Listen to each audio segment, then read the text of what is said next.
Hello everyone, welcome to the M. आज मैं आप लोग के बीच जीएस प्रैक्टिस क्विज का 8वां वीडियो लेकर उपस्थित हुआ हूं। आप इस वीडियो में दिखाए गए क्विज का प्रैक्टिस करें और अपना स्कोर अवश्य चेक करें। यदि आपको यह क्विज अच्छा लगता है तो मेरे चैनल को लाइक, शेयर और सब्सक्राइब करना ना भूलें। तो चलिए वीडियो को शुरू करते हैं। आज के पहले प्रश्न से, बारदोली सत्याग्रह का नेतृत्व किया। तो इस सत्याग्रह का नेतृत्व वल्लभ भाई पटेल ने किया था। यह सत्याग्रह वर्ष 1928 में गुजरात में हुआ था। इस सत्याग्रह के दौरान बारदोली की महिलाओं ने वल्लभ भाई पटेल को सरदार की उपाधि से संबोधित किया था और वल्लभ भाई पटेल भारत के पहले गृह मंत्री थे। भारत के पहले गृह मंत्री अर्थात उप प्रधानमंत्री वल्लभ भाई पटेल ही थे। बात कर लेते हैं मोरारजी देसाई की। तो मोरारजी देसाई पहले ऐसे वित्त मंत्री थे जिन्होंने सर्वाधिक बार आम बजट पेश किया था और ये भारत के चौथे प्रधानमंत्री भी रह चुके थे। चलिए अगले प्रश्न की बढ़ते हैं। भारत छोड़ो प्रस्ताव पारित होने के बाद गांधी जी को कैद किया गया। तो गांधी जी को कैद किया गया था आगा खान पैलेस में। आगा खान पैलेस में गांधी जी को कैद किया गया था। भारत छोड़ो आंदोलन की जो शुरुआत थी यह 9 अगस्त 1942 को हुई थी। भारत छोड़ो आंदोलन की शुरुआत 9 अगस्त 1942 को हुई थी। इस आंदोलन का नेतृत्व किन्हीं के द्वारा नहीं किया गया था। यह पहला ऐसा आंदोलन था जो नेतृत्व विहीन था और इसी आंदोलन के दौरान गांधी जी को पूना के आगा खान पैलेस में बंद कर दिया गया था और डॉक्टर राजेंद्र प्रसाद को बांकीपुर जेल जो पटना में है, बांकीपुर जेल जो पटना में, वहाँ बंद कर दिया गया था। अगले प्रश्न की बढ़ते हैं। मध्यकाल के किस शासक के शासनकाल में बिहार का समूचे उत्तर भारत में राजनीति प्रभाव रहा? मध्यकाल के समय में, तो मध्यकाल के समय में यह प्रभाव रहा था शेर शाह सूरी का। शेर शाह सूरी के बचपन का नाम फरीद था। शेर शाह सूरी अफगान वंश का शासक था। अफगान वंश का शासक था शेर शाह सूरी। और बिहार में शेर शाह का जो शासनकाल था यह 1540 से 45 ईस्वी तक था और 1545 में शेर शाह ने रोहतास के सासाराम में शेर शाह का मकबरा बनवाया था और यह मकबरा झील में बना था। और शेर शाह सूरी ने हुमायूं के साथ 2 महत्वपूर्ण लड़ाई लड़ी। एक था 1539 में और एक था 1540 में। 1539 में हुमायूं के साथ जो युद्ध लड़ा वह था चौसा की लड़ाई, जिसमें हुमायूं को पराजित कर दिया। और 1540 में जो लड़ाई हुई यह था कन्नौज का युद्ध, जिसे बिलग्राम का युद्ध भी कहते हैं। इसमें भी शेर शाह सूरी ही विजय हुआ और हुमायूं हार गया था और हारकर 15 वर्ष के लिए भाग गया था। अगले प्रश्न की ओर बढ़ते हैं। ईरान की ओर भागा था। बिहार को कहाँ के मानसून से वर्षा प्राप्त होती है? तो यह वर्षा प्राप्त होती है बंगाल की खाड़ी से। बंगाल की खाड़ी से यह वर्षा प्राप्त होती है। अगले प्रश्न के बढ़ते हैं। वैशाली किस धर्म का प्रमुख तीर्थ स्थल है? तो यह जैन और बौद्ध दोनों का तीर्थ स्थल है वैशाली। अगले प्रश्न के बढ़ते हैं। गंगा के तट पर मुंगेर नामक प्राचीन नगर किसने बसाया? तो इस नगर को बसाने का श्रेय चंद्रगुप्त मौर्य को जाना जाता है। चंद्रगुप्त मौर्य ने मौर्य वंश की स्थापना की थी। मगध साम्राज्य पे मौर्य साम्राज्य के जो संस्थापक थे वो चंद्रगुप्त मौर्य ही थे। चलिए अब बात कर लेते हैं सम्राट अशोक की। सम्राट अशोक ने श्रीनगर नामक शहर की स्थापना झेलम नदी के किनारे की थी। श्रीनगर शहर को अशोक ने झेलम नदी के किनारे बसाया था। और अजातशत्रु की बात कर लेते हैं। अजातशत्रु ने बुद्ध के अवशेष पर राजगृह में अर्थात राजगीर में स्तूप का निर्माण करवाया था। अगले प्रश्न को बढ़ते हैं। बिहार के कितने क्षेत्र में कृषि की जाती है? तो बिहार के 80% क्षेत्रफल पे कृषि होती है। भारत की जलवायु कैसी है? तो भारत की जलवायु ट्रॉपिकल है। अगले प्रश्न को बढ़ते हैं। सत्यमेव जयते कहाँ से लिया गया है? तो यह लिया गया है मुंडक उपनिषद से। मुंडक उपनिषद से सत्यमेव जयते लिया गया है और सत्यमेव जयते भारत का राष्ट्रीय वाक्य है। भारत का राष्ट्रीय वाक्य है और मुंडक उपनिषद सामवेद का उपनिषद है। मैंने बताया था कि वेद 4 हैं, ऋग्वेद, सामवेद, यजुर्वेद और अथर्ववेद। तो उसमें सामवेद का उपनिषद है मुंडक उपनिषद। सामवेद का उपनिषद मुंडक उपनिषद है और इसी से सत्यमेव जयते अर्थात भारत का राष्ट्रीय वाक्य को लिया गया है। और एक और वेद है यजुर्वेद, इसका उपनिषद है कंठोपनिषद। कंठोपनिषद में यम और नचिकेता के संवाद का उल्लेख है। अक्सर ये एग्जाम में पूछा जाता है, यम नचिकेता संवाद का उल्लेख किस उपनिषद में है? तो यह है कंठोपनिषद में। कंठोपनिषद में। अगले प्रश्न को बढ़ते हैं। भारतवर्ष में अपनी चंदन की लकड़ी के लिए कौन सा राज्य जाना जाता है? तो चंदन की लकड़ी के लिए कर्नाटक जाना जाता है। और कर्नाटक में सबसे ज़्यादा कहवा होता है, कॉफ़ी का प्रोडक्शन होता है सबसे ज़्यादा। और चंदन जो है, चंदन उष्णकटिबंधीय पर्णपाती वन का उदाहरण है। चलिए अगले प्रश्न को बढ़ते हैं। रणजी ट्रॉफी किस खेल से संबंधित है? तो रणजी ट्रॉफी क्रिकेट से संबंधित है। क्रिकेट से संबंधित अन्य जो ट्रॉफी जैसे ईरानी ट्रॉफी, एसेज ट्रॉफी, अक्सर एग्जाम में पूछा जाता है, Ashes trophy, Deodhar trophy, CK Naidu trophy, Duleep trophy आदि हैं। उसी तरह हॉकी की बात कर लेते हैं। हॉकी में सबसे इंपॉर्टेंट जो एग्जाम में पूछा जाता है वो आगा खान कप या सिंधिया कप। चलिए अब फुटबॉल की बात कर लेते हैं। तो फुटबॉल में संतोष ट्रॉफी, डुरंड कप। बैडमिंटन की बात कर लेते हैं। बैडमिंटन में सबसे ज़्यादा इंपॉर्टेंट उबेर कप, नारंगा कप। अगले प्रश्न को बढ़ते हैं। कौन सा स्थान भारतवर्ष का स्विट्जरलैंड कहलाता है? तो भारतवर्ष का स्विट्जरलैंड कौसनी को कहा जाता है। कौसनी, यह कश्मीर में अवस्थित है, कौसनी। और पृथ्वी का स्वर्ग जो है कश्मीर को कहा जाता है। कश्मीर यदि ऑप्शन में नहीं है तो श्रीनगर मार सकते हैं। ऐसे पृथ्वी का स्वर्ग श्रीनगर को ही कहा जाता है, लेकिन श्रीनगर नहीं है तो कश्मीर आप दे सकते हैं। वही यदि दक्षिण भारत का कश्मीर यदि कहा जाए तो दक्षिण भारत का जो कश्मीर है ऊँटी को कहा जाता है। दक्षिण भारत का कश्मीर ऊँटी को कहा जाता है। और कौसनी को जो श्रीनगर कश्मीर में है इसे भारत का स्विट्जरलैंड कहते हैं। चलिए अब पर्वतों की रानी मसूरी को कहते हैं। रैलियों का नगर दिल्ली को कहा जाता है। चलिए भारत का मैनचेस्टर अहमदाबाद को कहते हैं। भारत में न्यूनतम जनसंख्या वाला राज्य, ध्यान देंगे न्यूनतम जनसंख्या वाला राज्य है तो भारत में न्यूनतम जनसंख्या वाला जो राज्य है यह सिक्किम है। भारत में न्यूनतम जनसंख्या सिक्किम का है। और दूसरा सबसे न्यूनतम जनसंख्या मिजोरम राज्य का है।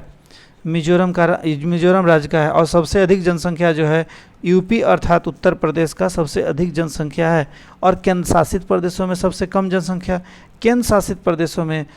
कम जनसंख्या लक्षद्वीप का है। और सर्वाधिक दशकीय वृद्धि प्रत्येक 10 साल पर जनसंख्या की गणना की जाती है। तो सर्वाधिक दशकीय वृद्धि अर्थात 10 साल में सबसे ज़्यादा जो जनसंख्या में वृद्धि हुई थी वह मेघालय राज्य की हुई थी। अर्थात सर्वाधिक दशकीय वृद्धि वाला राज्य जो है वह मेघालय है। और सबसे कम दशकीय वृद्धि दर वाला जो राज्य है वह नागालैंड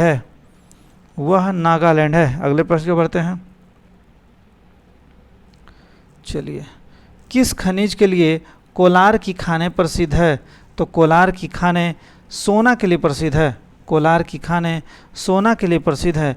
यह कोलार की जो खान है यह कर्नाटक में अवस्थित है। कोलार की खान जो है यह कर्नाटक में अवस्थित है। देश का करीब 95% से भी अधिक सोना जो है कर्नाटक के कोलार खान से ही निकाला जाता है। और उसी तरह से राजस्थान में भी एक चांदी की खान है जो बहुत ज़्यादा प्रसिद्ध है, उसका नाम है जवार खान। जवार का खान जो है यह चांदी के लिए प्रसिद्ध है और यह राजस्थान में है। चलिए कोयला, सबसे ज़्यादा कोयला भी छत्तीसगढ़ में होता है। कोयला का सर्वाधिक भंडार जो है झारखंड में है। कौन सा स्थान टीपू सुल्तान की राजधानी के रूप में प्रसिद्ध था? तो टीपू सुल्तान की राजधानी के रूप में श्रीरंगपट्टनम प्रसिद्ध था। टीपू सुल्तान हैदर अली का पुत्र था। हैदर अली मैसूर का शासक 1761 में बना था। हैदर अली और टीपू सुल्तान ये दोनों मैसूर का शासक थे, जिसमें हैदर अली 1761 में मैसूर का शासक बना था। और टीपू सुल्तान की जो मृत्यु हुई थी यह 1799 में, टीपू सुल्तान की मृत्यु 1799 में चतुर्थ आंग्ल मैसूर युद्ध के समय हुआ था। टीपू सुल्तान ने अपनी राजधानी श्रीरंगपट्टनम को तो बनाई ही थी और स्वतंत्रता का पेड़ भी लगाया था। जैकोबिन क्लब का भी यह सदस्य था। चलिए गुलबर्ग जो है बहमनी राज्य की राजधानी थी। गुलबर्ग। इस वंश का संस्थापक हसन गंगू था। बहमनी राज्य का संस्थापक हसन गंगू था। अगले प्रश्न को बढ़ते हैं। गोमतेश्वर की मूर्ति तथा प्रसिद्ध जैन मंदिर कहाँ स्थित है? तो यह श्रवणबेलगोला में स्थित है। कर्नाटक में यह पड़ता है श्रवणबेलगोला, कर्नाटक। कर्नाटक के श्रवणबेलगोला में गोमतेश्वर की मूर्ति, जो भारत की सबसे ऊंची मूर्ति है और जैन तथा जैन मंदिर भी है। और बात कर लेते हैं चंद्रगुप्त मौर्य की। चंद्रगुप्त मौर्य की मृत्यु संलेखन विधि से कर्नाटक के श्रवणबेलगोला में ही हुई थी। श्रवणबेलगोला में ही चंद्रगुप्त मौर्य की मृत्यु, जो मौर्य वंश का संस्थापक था, संलेख विधि से यहाँ उनकी मृत्यु हुई थी। चलिए अगले प्रश्न की ओर बढ़ते हैं। अंग्रेजों के विरोध में भारत के प्रथम स्वतंत्रता सेनानियों में से एक कौन थे? तो वे थे चित्तूर रानी चेन्नप्पा, चित्तूर रानी चेन्नप्पा। अगले प्रश्न की ओर बढ़ते हैं। निम्नलिखित में से कौन सा कथन असत्य है अर्थात गलत है?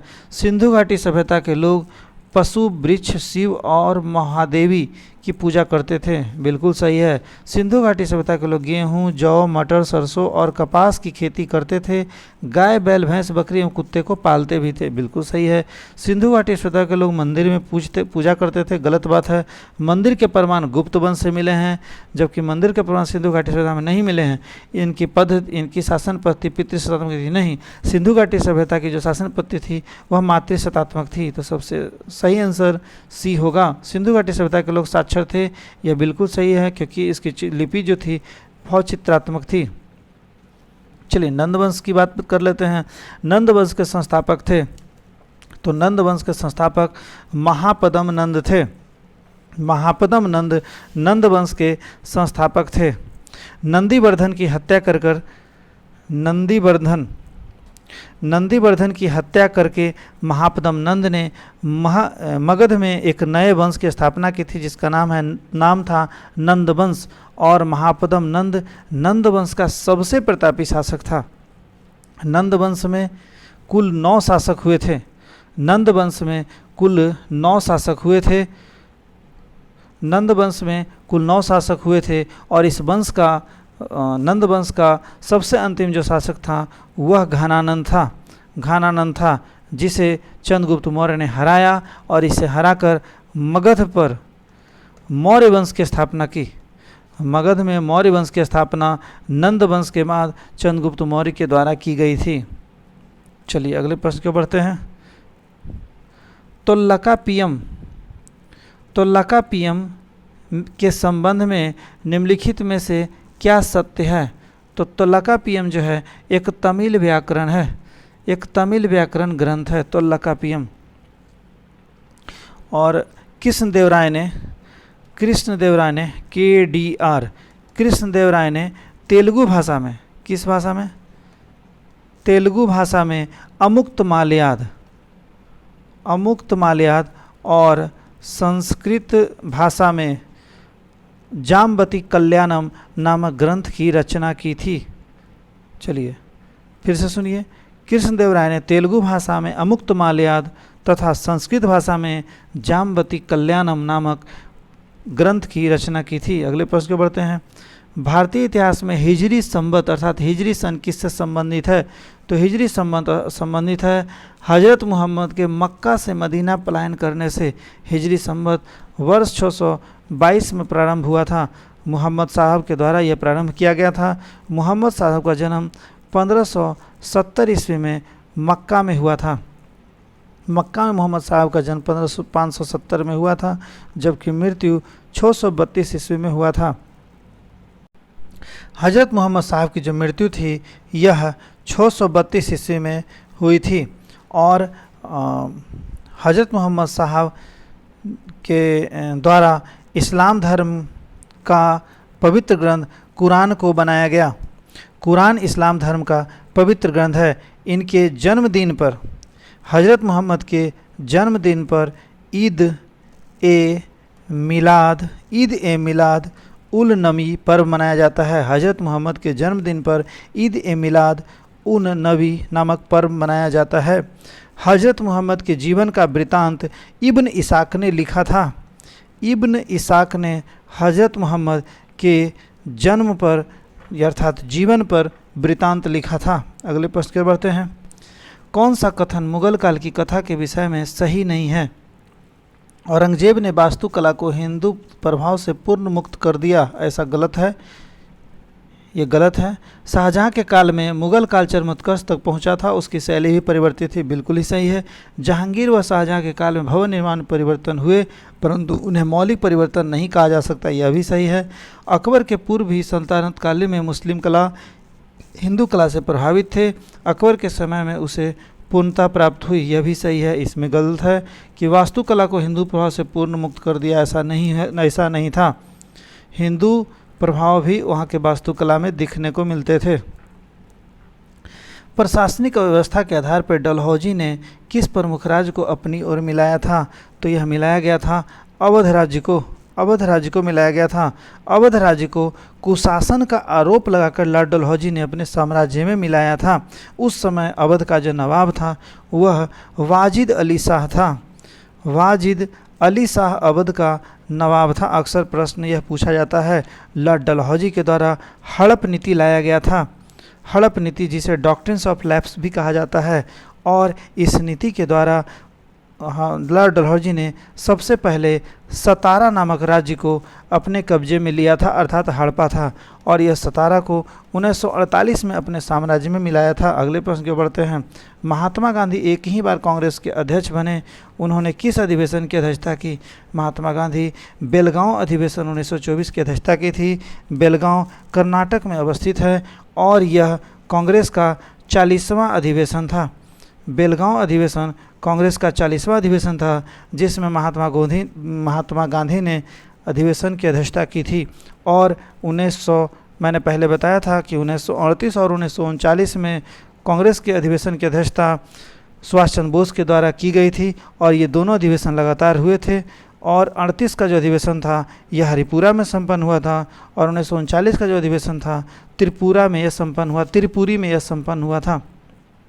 चलिए, 1923 का दिल्ली अधिवेशन, इस अधिवेशन की अध्यक्षता सबसे युवा अध्यक्ष अबुल कलाम आज़ाद के द्वारा की गई थी। अहमदाबाद 1902 का अधिवेशन, इस अधिवेशन की अध्यक्षता सुरेंद्रनाथ बनर्जी ने की थी। नागपुर अधिवेशन 1920, इस अधिवेशन की अध्यक्षता सीवी राघवाचार्य ने की थी, और इसी समय कांग्रेस संविधान में बदलाव भी हुआ था। अगले प्रश्न को बढ़ते हैं। असहयोग आंदोलन शुरू करने के समय भारत का वायसराय कौन था? असहयोग आंदोलन जब शुरू हुआ था तो उस समय वायसराय लॉर्ड चैम्सफोर्ड था। लॉर्ड चैम्सफोर्ड का जो कार्यकाल था वह 1916 से 21 ईस्वी तक था, और इन्हीं के शासनकाल में जालियांवाला बाग हत्याकांड और रॉलेट एक्ट पास हुआ था। जालियांवाला बाग हत्याकांड, रॉलेट एक्ट और असहयोग आंदोलन हुआ था। चलिए, लॉर्ड मिंटो की बात कर लेते हैं। लॉर्ड मिंटो का जो कार्यकाल था यह 1807 से 1813 तक था। 1807 से 1813 तक का जो कार्यकाल था यह लॉर्ड मिंटो का कार्यकाल था। इन्हीं के शासनकाल में 1809 ईस्वी में अमृतसर की संधि अंग्रेज और राणा रंजीत सिंह के बीच हुई थी। चलिए, बात कर लेते हैं लॉर्ड रीडिंग की। तो लॉर्ड रीडिंग के समय में चौरा चौरी नामक कांड हुआ था। लॉर्ड रीडिंग का जो कार्यकाल था वर्ष 1921 से 1926 तक था, और 1922 का चौरा चौरी कांड लॉर्ड रीडिंग के शासनकाल में ही हुआ था। 1923 में स्वराज नामक पार्टी का गठन भी लॉर्ड रीडिंग के समय में ही किया गया था। लॉर्ड कर्जन के समय बंगाल का विभाजन संपन्न हुआ था। सविनय अवज्ञा आंदोलन शुरू करने का प्रमुख उद्देश्य क्या था? तो इसका प्रमुख उद्देश्य भारत के लिए पूर्ण स्वाधीनता प्राप्त करना था। भारत के लिए पूर्ण स्वतंत्रता प्राप्त करना ही सविनय अवज्ञा आंदोलन का मुख्य उद्देश्य था। सविनय अवज्ञा आंदोलन को महात्मा गांधी ने 12 मार्च 1930 को शुरू किया था। इस आंदोलन को गांधी इरविन समझौता के बिहाफ पर 5 मार्च 1931 में गांधी इरविन समझौता हुआ था। 5 मार्च 1931 को गांधी इरविन समझौता हुआ था। इनके आधार पर इस आंदोलन को स्थगित कर दिया गया, और यह आंदोलन पुनः द्वितीय गोल में जब असफल हो गया था उसके बाद जनवरी 1932 से 1934 ईस्वी तक चला। सविनय अवज्ञा आंदोलन 12 मार्च 1930 को शुरू हुआ था, और गांधी इरविन समझौता जो 1931 में संपन्न हुआ था उसके समझौते के आधार पर इस आंदोलन को स्थगित कर दिया गया, और दूसरा गोलमेज सम्मेलन इसी के बाद संपन्न हुआ, जिसमें कांग्रेस को कोई आशा नहीं मिली। इसके बाद गांधी जी ने पुनः इस आंदोलन को शुरू किया जनवरी 1932 से 1934 तक, जिसके कारण महात्मा गांधी को गिरफ्तार किया गया और पुणे की यरवदा जेल में बंद कर दिया गया। पुणे की यरवदा जेल में बंद कर दिया गया। अगले प्रश्न की ओर बढ़ते हैं। और इसी जेल में गांधी और भीमराव अम्बेडकर के बीच 1932 में पूना पैक्ट अर्थात पूना समझौता भी हुआ था। चलिए अगले प्रश्न की ओर बढ़ते हैं। 1953 में गठित राज्य पुनर्गठन आयोग के अध्यक्ष थे, तो इस आयोग के गठन न्यायमूर्ति फजल अली थे। फजल अली जो थे 1953 में गठित राज्य पुनर्गठन आयोग के अध्यक्ष थे। इसके अन्य जो सदस्य थे वह थे के.एम. पन्नीकर और हृदयनाथ कुंजरू। के.एम. पन्नीकर और हृदयनाथ कुंजरू जो थे राज्य पुनर्गठन आयोग के सदस्य थे। राज्य पुनर्गठन जो एक्ट था यह 1956 में पास हुआ था। राज्य पुनर्गठन एक्ट 1956 में पास हुआ था और इस एक्ट के आधार पर ही 14 राज्य और 6 केंद्र शासित प्रदेश बने थे। प्रारंभ में 14 राज्य और 6 केंद्र शासित प्रदेश ही बने थे। भाषा के आधार पर गठित होने वाला पहला राज्य 1953 में आंध्र प्रदेश को बनाया गया था। भाषा के आधार पर गठित होने वाला पहला राज्य आंध्र प्रदेश था जो 1 अक्टूबर 1953 को बना था। अगले प्रश्न को बढ़ते हैं। भारतीय संघ में राज्यों के नाम और सीमा क्षेत्र में परिवर्तन करने का अधिकार किसे है? तो यह अधिकार सिर्फ संसद को प्राप्त है। अनुच्छेद 3 के आधार पर आर्टिकल 3 में यह वर्णन है कि संसद को यह अधिकार है कि वह किसी राज्य का निर्माण, 2 राज्य मिलाकर 1 राज्य का निर्माण तथा किसी राज्य की सीमा नाम में परिवर्तन भी कर सकता है संसद। अगले प्रश्न को बढ़ते हैं। कौन सा मूल अधिकार नहीं है? सभा तथा सम्मेलन की स्वतंत्रता, बिल्कुल सही है। संघ बनाने की स्वतंत्रता, ये भी सही है। हड़ताल करने का अधिकार, ये बिल्कुल नहीं है। सी होगा। अहिंसक धारणा देने की स्वतंत्रता, यह भी सही है। कुल 6 प्रकार की स्वतंत्रता का वर्णन आर्टिकल 19 में है। आर्टिकल 19 में, अनुच्छेद 19 में वर्णन है 6 प्रकार की स्वतंत्रता। चलिए, नीति तत्वों का समुचित क्रियान्वयन किस पर निर्भर करता है? नीति तत्वों का जो क्रियान्वयन है यह राज्य सरकार के संसाधनों पर डिपेंड करता है। तो इसका सही उत्तर होगा सरकार की इच्छा शक्ति और पर्याप्त साधनों पर यह डिपेंड करता है। और नीति तत्वों का जो वर्णन है भाग 4 में है और यह 36 से 51 तक इसका वर्णन है। नीति तत्व को आयरलैंड के संविधान से लिया गया था। आयरलैंड के संविधान से लिया गया था। इसका मुख्य उद्देश्य होता है भारत में आर्थिक एवं सामाजिक लोकतंत्र की स्थापना करना या लोक कल्याणकारी राज्य की भी स्थापना करना। अगले प्रश्न को बढ़ते हैं। चीनी उत्पादन में क्यूबा विश्व में प्रथम स्थान रखता है, बिल्कुल सही है। और क्यूबा में कम्युनिस्ट पार्टी की सरकार है, ये उस समय का क्वेश्चन है, इस क्वेश्चन को इग्नोर कीजिए, लेकिन ये सही है। चीनी उत्पादन में क्यूबा विश्व में प्रथम स्थान रखता है। अगले प्रश्न को बढ़ते हैं। आखेट मत्स्यन एवं भोजन संग्रह की क्रिया निम्नलिखित में से किस लोगों द्वारा की जाती है? तो यह की जाती है मलेशिया के सेमांग जनजाति के द्वारा। अगले प्रश्न को बढ़ते हैं। निम्नलिखित में से कौन सा फसल खरीफ वर्ग में आता है? तो खरीफ वर्ग में आता है मक्का, धान, बाजरा, ज्वार, मूंगफली, कपास। चलिए, और चना, जौ, गेहूं और जितना भी तिलहन फसल है ये सभी रबी में आते हैं। रबी। निम्नलिखित में किस नदी घाटी परियोजना से सरदार सरोवर बांध संबंधित है? सरदार सरोवर बांध जो है नर्मदा नदी से संबंधित है। नर्मदा नदी। और महानदी पर हीराकुंड बांध परियोजना है। हीराकुंड बांध परियोजना जो है महानदी पर है जो उड़ीसा में है। चलिए, ताप्ती नदी, इस पे गुजरात में 2 परियोजना है, ककड़ापारा परियोजना और उकाई परियोजना। चलिए बात कर लेते हैं सतलज नदी पर है भाखड़ा नांगल परियोजना, इंदिरा गांधी परियोजना, नाथपा झाकरी परियोजना। अगले प्रश्न को बढ़ते हैं। निम्नलिखित में से किस सागर की सीमाएं 3 महाद्वीप को स्पर्श करती है? तो उस सागर का नाम है भूमध्य सागर का कुंजी जिब्राल्टर को कहा जाता है। जिब्राल्टर को भूमध्य सागर का कुंजी कहा जाता है। विश्व का सबसे गहरा गर्त मेरियाना गर्त है जो प्रशांत महासागर में है। विश्व का सबसे गहरा गर्त मेरियाना गर्त है जो सबसे गहरा गर्त है और प्रशांत महासागर में है। विश्व का सबसे बड़ा द्वीप ग्रीनलैंड में अवस्थित है। चलिए अगले प्रश्न को बढ़ते हैं। कौन सी 3 गर्म जलधाराएं हैं? तो गल्फ स्ट्रीम की जलधारा, बिल्कुल सही बात है। गल्फ स्ट्रीम की जलधारा गर्म जलधारा है। मोजाम्बिक जलधारा, यह भी गर्म जलधारा है, अटलांटिक महासागर में पड़ता है। फिर ब्राज़ील की जलधारा, यह भी गर्म जलधारा है। चलिए ये आंसर होगा। क्यूरोसिबो की जलधारा, यह भी गर्म जलधारा है जो प्रशांत महासागर की जलधारा है। गल्फ स्ट्रीम अटलांटिक महासागर गर्म जलधारा है। मोजाम्बिक की जलधारा हिंद महासागर गर्म जलधारा, ये भी सही है। अरे ये तो दोनों सही हो गया। कैलिफोर्निया की जलधारा ठंडी जलधारा है। और क्यूरोसिबो और क्यूराइल की जलधारा, क्यूरोसिबो और क्यूराइल की जलधारा जो है, जिसमें क्यूरोसिबो गर्म जलधारा है और क्यूराइल की जलधारा ठंडी जलधारा है। जबकि इसमें पूछा जाए सिर्फ गर्म जलधारा, गल्फ स्ट्रीम जो है यह गर्म जलधारा है, क्यूराइल की जलधारा जो है ठंडी जलधारा है, क्यूरोसिबो गर्म जलधारा है। तो इसमें ए और बी दोनों उत्तर सही होंगे। अगले प्रश्न को बढ़ते हैं। कौन सा ग्रह पूर्व दिशा से पश्चिम दिशा में घूर्णन करता है?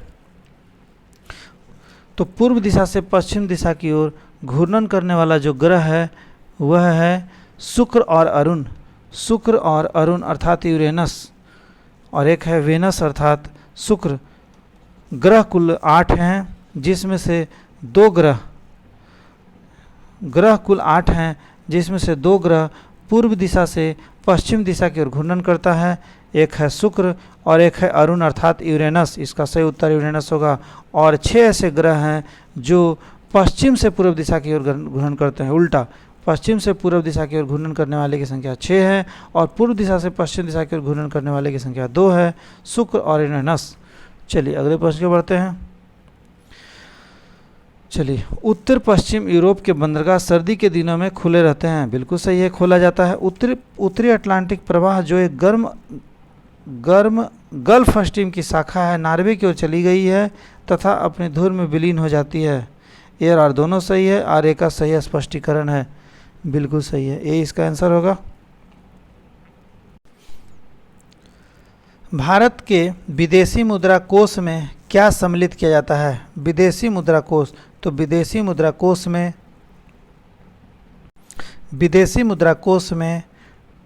विदेशी मुद्रा परिसंपत्तियां, आईएमएफ के पास रिजर्व ट्रांच, स्वर्ण एवं एसडीआर अर्थात सभी शामिल किए जाते हैं। अगले प्रश्न को बढ़ते हैं। पंचवर्षीय योजनाओं का अंतिम अनुमोदन देता है, तो इसका अंतिम अनुमोदन राष्ट्रीय विकास परिषद अर्थात एनडीसी नेशनल डेवलपमेंट काउंसिल अर्थात राष्ट्रीय विकास परिषद के द्वारा अनुमोदित किया जाता है योजनाओं को, पंचवर्षीय योजनाओं को। और इस परिषद का जो गठन है, राष्ट्रीय विकास परिषद का जो गठन है, यह 6 अगस्त 1952 को हुआ था। इसका मुख्य कार्य जो होता है, योजनाओं को स्वीकृति देना होता है। अगले प्रश्न की बढ़ती है। भारत में अधिकतम ताप विद्युत शक्ति प्राप्त होती है, तो सबसे ज़्यादा ताप विद्युत शक्ति से ही विद्युत शक्ति प्राप्त होता है। भारत में सबसे अधिक विद्युत या ऊर्जा जो प्राप्त होती है वो ताप से प्राप्त होती है। अगले प्रश्न की बढ़ते हैं। भारत में रबर का सबसे बड़ा उत्पादक, तो रबर सबसे ज़्यादा केरल में प्राप्त होता है। केरल से सबसे ज़्यादा रबर की प्राप्ति होती है। केरल से काजू, नारियल, मसाला सबसे ज़्यादा प्राप्त होता है। कर्नाटक से कॉफ़ी सबसे ज़्यादा प्राप्त होता है। असम से सबसे ज़्यादा चाय की प्राप्ति होती है। महाराष्ट्र अभी सबसे ज़्यादा कपास के उत्पादन में दूसरा स्थान महाराष्ट्र का है। कपास सबसे ज़्यादा अभी गुजरात से निकलता है। अगले प्रश्न की बढ़ते हैं। विश्व में खनिज तेल का सबसे बड़ा उत्पादक अभी कौन है? विश्व में खनिज तेल का सबसे बड़ा अभी उत्पादक है अमेरिका है, संयुक्त राज्य अमेरिका। इस प्रश्न का उत्तर मैं कंफर्म होकर बताऊंगा, अभी मैं क्लियर नहीं हूँ, लेकिन मेरे हिसाब से अमेरिका होना चाहिए। चलिए, भारत में के कौन से राष्ट्रपति सर्वसम्मति से चुने गए थे? भारत के कौन से राष्ट्रपति सर्वसम्मति से चुने गए थे? तो राष्ट्रपति का नाम है नीलम संजीव रेड्डी, और इनका जो कार्यकाल था 1977 से 82 का था। 1977 से 82 इनका कार्यकाल था नीलम संजीव रेड्डी का। और नीलम संजीव रेड्डी भारत के 6ठे राष्ट्रपति थे। भारत के पहले जो राष्ट्रपति थे वह डॉक्टर राजेंद्र प्रसाद थे, और इनका कार्यकाल 1950 से 1962 तक था। भारत के पहले राष्ट्रपति डॉक्टर राजेंद्र प्रसाद का जो कार्यकाल था, यह 2 बार राष्ट्रपति बने थे। भारत के पहले राष्ट्रपति थे जिन्हें 2 बार राष्ट्रपति बनने का गौरव प्राप्त हुआ था डॉक्टर राजेंद्र प्रसाद, और इनका कार्यकाल 1950 से 1962 तक था। और वैसे राष्ट्रपति जो सर्वसम्मति से चुने गए थे वो 6ठे राष्ट्रपति थे जो थे नीलम संजीव रेड्डी, जिनका कार्यकाल 1977 से 1982 तक था। अगले प्रश्न के बढ़ते हैं। ज्ञानी जैल सिंह यह भारत के 7वें राष्ट्रपति थे। एस राधाकृष्णन भारत के दूसरे राष्ट्रपति थे। एस राधा कृष्णन अर्थात सर्वपल्ली राधा कृष्णन। पवित्र तीर्थस्थल अमरनाथ कहाँ स्थित है? अमरनाथ जो है जम्मू कश्मीर में स्थित है, जम्मू कश्मीर में वैष्णो देवी भी स्थित है। चलिए उत्तरांचल जिसे उत्तराखंड कहा जाता है, यहाँ केदारनाथ बद्रीनाथ धाम वगैरह स्थित है। हिमाचल प्रदेश में कुल्लू मनाली शिमला यहीं है। और सिक्किम का जानते ही हैं, कंचनजंगा नेशनल पार्क, नथुला दर्रा, जलेपला दर्रा सब यहीं है। कन्याकुमारी का rock memorial very very important, Kanyakumari का रॉक मेमोरियल स्मारक किसको समर्पित है? तो ये समर्पित है स्वामी विवेकानंद जी को, स्वामी विवेकानंद। चलिए अगले प्रश्न को बढ़ते हैं। उर्वशी महाकाव्य किस महाकवि की रचना है? उर्वशी महाकाव्य जो है रामधारी सिंह दिनकर की रचना है। रामधारी सिंह दिनकर ने एक पुस्तक लिखी थी जिसका नाम था उर्वशी। रामधारी सिंह दिनकर जो थे राष्ट्र कवि के रूप में जाने जाते हैं। इनका जन्म बिहार के बरौनी में हुआ था, बिहार के बरौनी में इनका जन्म हुआ था और ये राष्ट्र कवि के रूप में जाने जाते हैं। और उर्वशी के लिए इन्हें 1972 में ज्ञानपीठ पुरस्कार से भी सम्मानित किया गया था। ये हिंदी भाषा के कवि थे। अगले प्रश्न को बढ़ते हैं। 60 वाट का बल्ब 150 वोल्ट के विद्युत स्रोत से जुड़ा हो तो बल्ब में प्रवाही धारा को ज्ञात करने के लिए 60/150 कर दीजिए, जो आएगा वो इसका रिजल्ट होगा, तो 0.4 एम्पियर आएगा। चलिए अगले प्रश्न को बढ़ते हैं। एक तत्व है यूरेनियम का एक तत्व है 92-135, यूरेनियम 92-235। तो 92 जो आगे आप देख रहे हैं यह एटॉमिक नंबर है और ऊपर जो 235 देख रहे हैं यह एटॉमिक मास है, ये परमाणु संख्या, ये परमाणु द्रव्यमान है। तो परमाणु संख्या जो 92 देख रहे हैं यह प्रोटॉन की संख्या है, तो प्रोटॉन की संख्या ही हो गया 92। प्रोटॉन की संख्या और इलेक्ट्रॉन की संख्या दोनों बराबर होती है, तो कह सकते हैं कि प्रोटॉन की संख्या 92, इलेक्ट्रॉन की संख्या भी होगी 92। और 235 से यदि 92 को घटा दिया जाए तो जो आएगा अर्थात आएगा 143। तो यह जो होगा यह होगा न्यूट्रॉन की संख्या। तो न्यूट्रॉन की संख्या यदि इसमें पूछा जाता तो हो जाता 143। ऐसे प्रोटॉन की संख्या होगा 92, इलेक्ट्रॉन की संख्या भी होगी 92, लेकिन है उसी पर ज़्यादा प्रोटॉन, तो इसका उत्तर होगा ए। अगले प्रश्न को बढ़ते हैं। निम्नलिखित में से कौन प्रतिक्रिया संतुलित है? संतुलित का अर्थ होता है जितने तत्व इधर रासायनिक समीकरण के दाएं साइड होंगे उतने ही तत्व रासायनिक समीकरण के दाहिने साइड भी होंगे, अर्थात बाएं और दाएं दोनों इक्वल अवस्था में होने चाहिए। तो संतुलित अवस्था में बात कर लेते हैं। कैल्शियम 1 है तो इधर भी कैल्शियम 1 है, क्लोरीन 2 है तो इधर भी क्लोरीन 2 है, हाइड्रोजन 2 है तो यहाँ भी 2 है, SO4 सल्फर 1 ऑक्सीजन, अर्थात ए बिल्कुल सही है। अगले को चेक कर लीजिए, हाइड्रोजन 2 है तो यहाँ भी 2 है, क्लोरीन 2 है तो 2 है, ऑक्सीजन इधर है इधर नहीं है तो ये नहीं होगा। इसी तरह से आगे भी नहीं होगा, लेकिन इसका सही उत्तर ए होगा। अगले प्रश्न को बढ़ते हैं। द्रव अवस्था में पाई जाती है, द्रव अवस्था में पाया जाता है Hg द्रव अवस्था में पाया जाता है। Hg को पारा कहा जाता है, पारा का संकेत है Hg, पारा का संकेत है Hg। और पारा का परमाणु संख्या जो होता है 80 होता है, याद रखेंगे पारा का परमाणु संख्या 80 होता है, जबकि सोना का परमाणु संख्या मैंने पहले बताया था 79 होता है। सोना का जो संकेत होता है यह AU होता है, AU सोना।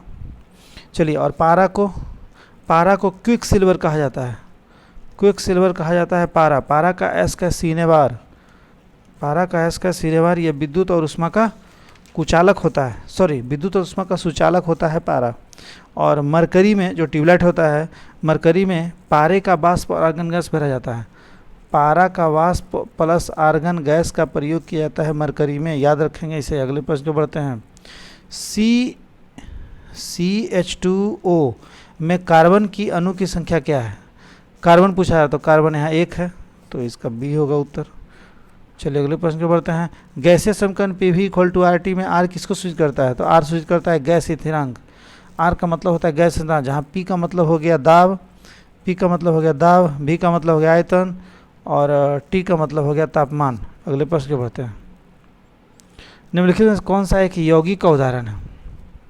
यौगिक, तो देखिए चीनी एक यौगिक है, इसका अनुसूत्र होता है C12H22O11, ये सब याद रखेंगे, अक्सर एग्जाम में पूछा जाता है। C12H22O11 यह चीनी का अनुसूत्र है, जबकि ब्रोमीन यौगिक नहीं है, ब्रोमीन एक तत्व है, Br bromine, uranium U, xenon Xc, ये सब तत्व है। अगले प्रश्न को बढ़ते हैं। आलू खाने में हमें भोजन का कौन सा मुख्य घटक प्राप्त होता है? तो आलू से हमको कार्बोहाइड्रेट मिलता है, कार्बोहाइड्रेट। चलिए अगले प्रश्न को बढ़ते हैं। कौन जैव निम्नीकरणीय अपशिष्ट है? जैव निम्नीकरणीय में हो जाएगा DDT। अगले प्रश्न को बढ़ते हैं।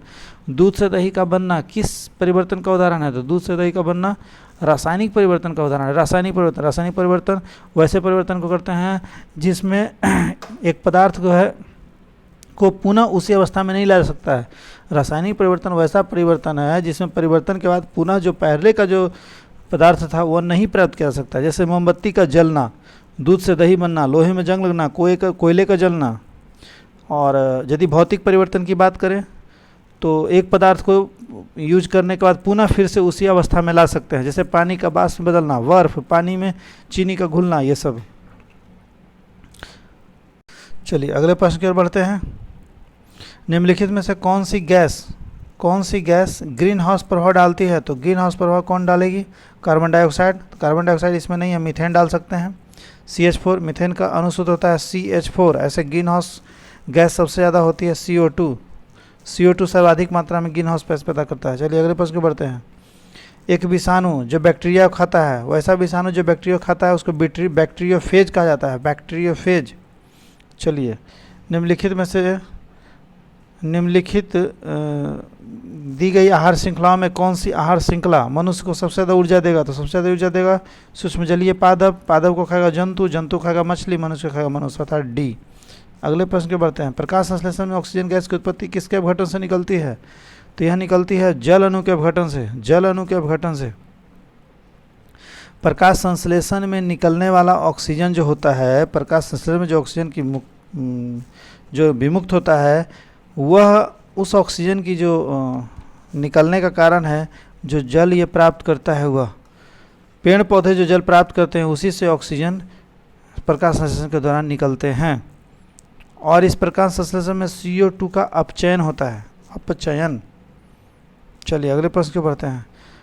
अंतर्राष्ट्रीय पद्धति में कुल कितने मूल मात्रक होते हैं? अंतर्राष्ट्रीय पद्धति में कुल 7 मूल मात्रक होते हैं, 7। ठीक है। और आवर्त सारणी का नियम मेंडलीफ ने दिया था। आवर्त सारणी का नियम जो था मेंडलीफ ने दिया था। इसके अनुसार 7 आवर्त और 9 वर्ग होते हैं, 7 आवर्त और 9 वर्ग मेंडलीफ ने बताया था। चलिए, यदि आपकी आयु 13 वर्ष है और आप सूर्य की परिक्रमा कितनी बार कर चुके हैं? 13 वर्ष है तो आप कितनी बार कर चुके हैं? देखिए, एक बार जब सूर्य की परिक्रमा करता है तो उसमें समय लगता है 365 दिन, 365 दिन। और ऐसे हम भी जानते हैं 365 दिन को 1 साल कहा जाता है। तो 13 वर्ष की अवस्था हो गया तो नीचे देखिए 13 साल आप घूम लिए तो 13 बार होगा। किसी वस्तु को जल में पूर्णतः डुबोने पर उस पर लगने वाला उत्प्लावन बल बराबर होता है वस्तु के भार का। अतः वस्तु जल में डूब जाएगी, वस्तु जल में तैरेगी, वस्तु जल में कुछ डूबी हुई तैरेगी। चलिए, बस डुबोने पर उस पर लगने वाला उत्प्लावन बल बराबर होता है वस्तु का भार।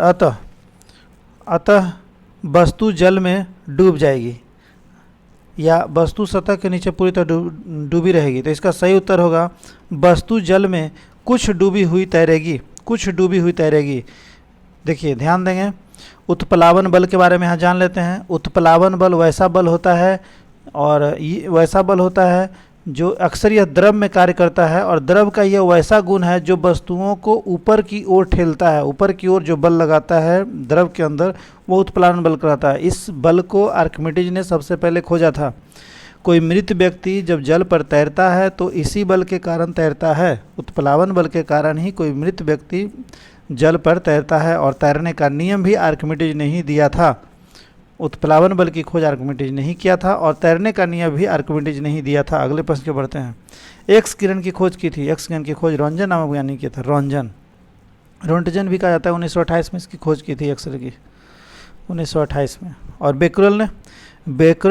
हेनरी बेकरल ने रेडियो एक्टिव तत्व की खोज की थी, रेडियो एक्टिव 1896 में।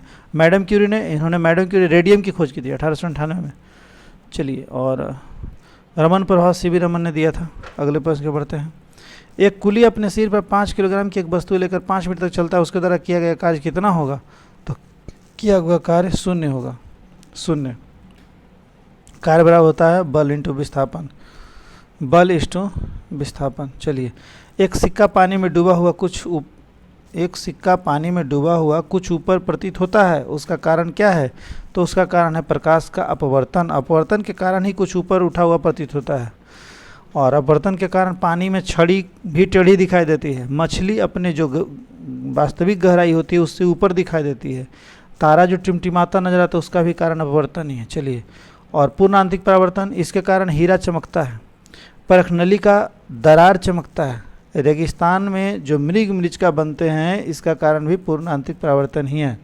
चलिए, सूर्य एवं तारों में ऊर्जा की उत्पत्ति का कारण क्या है? तो इसका उत्पत्ति का कारण है नाभिकीय संलयन, नाभिकीय संलयन, नाभिकीय संलयन, और इसी संलयन पर हाइड्रोजन बम भी कार्य करता है। नाभिकीय विखंडन, परमाणु बम इसी सिद्धांत पे काम करता है, और नाभिकीय रिएक्टर भी इसी सिद्धांत पे कार्य करता है। नाभिकीय रिएक्टर की खोज एनरिको फर्मी ने किया था। नाभिकीय रिएक्टर और परमाणु बम नाभिकीय विखंडन पे कार्य करता है, जबकि सूर्य और तारों में ऊर्जा, इसके साथ हाइड्रोजन बम नाभिकीय संलयन के सिद्धांत पे कार्य करता है। कौन सा पदार्थ अणुचुंबकीय है?